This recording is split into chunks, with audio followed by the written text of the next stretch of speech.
Reka nongere mbasuhuze kandi nkomeze kubifuriza ibihe byiza ndetse ndushaho gufata mu mugongo ababuze ababo muri jenoside yakorewe abatutsi mu mwaka w'1994.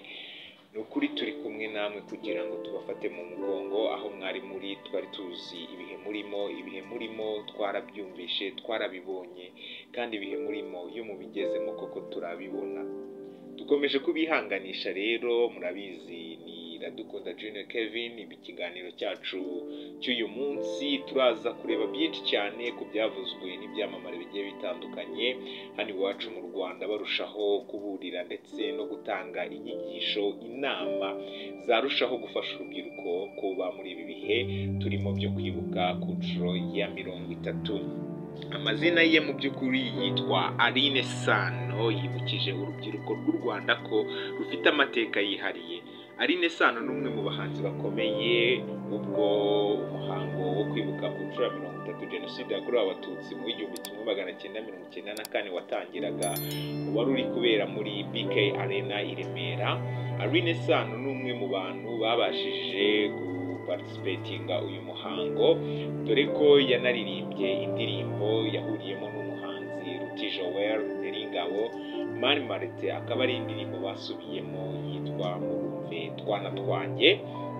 Iyi ndirimbo rero Aline Sano nyuma y'uko yayikoze n'aba bahanzi ndetse bakayisubiramo bakayiririmbira abanyarwanda, Aline Sano yarushijeho kongera gutanga ubutumwa. Yibukije rwose urubyiruko rw'u Rwanda ko rufite amateka yarwo yihariye kandi rukwiye kuyamenya, rukwiye kuyazirikana, rukamenya ko atandukanye n'ibindi bihugu.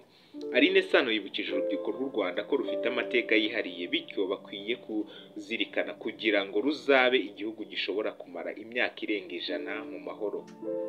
Nk'uko yagize ati, nk'uko tumaze imyaka 30 nyuma y'urugamba rwo guhagarika jenoside yakorewe abatutsi, rero twarushaho no kugira imyaka myinshi irenze iyi ngiyi igihugu cyacu kitabarizwamo amahoro makeya. Ni zimwe mu mpanuro Aline Sano yaganiriye atanga rwose ku rubyiruko, ndetse hari n'inama yahaye abahanzi bagenzi be. Mu kiganiro yagiranye n'abanyamakuru batandukanye, Aline Sano yibukije urubyiruko ko benshi muri rwo bagize amahirwe yo kuvukira mu gihugu cyacu cy'u Rwanda nyuma ya jenoside yakorewe abatutsi, bityo ko bagakwiye gusenyera umugozi umwe mu rwego rwo kubaka u Rwanda twifuza.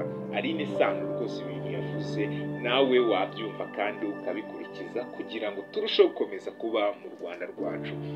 Aline Sano rero yakomeje agira ati, reka tugire ikinyabupfura, dukora ibyo tugomba gukora muri aka kanya, tuzirikana amateka y'igihugu cyacu. Ntabwo u Rwanda rumeze nk'ibindi bihugu rurihariye, dukwiye kubishyira mu mutwe kugira ngo tugire igihugu kimaze imyaka irenga 100 kitarimo umutekano mukeya. Twageze kuri 30 ariko n'100 twarigeraho. Uyu mukobwa kandi yarushijeho no gutanga impanuro ku bahanzi bagiye batandukanye bo mu Rwanda, yagize ati ndetse n'abafite amazina azwi muri sosiyete kuba icyitegererezo mu bikorwa byo kubaka igihugu bafatanyije n'abandi banyarwanda. Aline Sano akurikije ku mazina abahanzi, ibyamamare bigiye bitandukanye bifite hano iwacu mu Rwanda, we yabonye ko ari nk'amahirwe yo kuba bayakoresha kugira ngo u Rwanda rwacu rube rwiza, u Rwanda rwacu rurusheho kuba rwiza. Aya mazina yabo ngo bakayakoresheje mu bikorwa bigiye bitandukanye bifitiye igihugu akamaro kugira ngo bamenye aho bari kugana. Buriya ngo utamenya hava ntamenya naho ari kugana. Aline Sano rero yarushijeho kubahereza impanuro.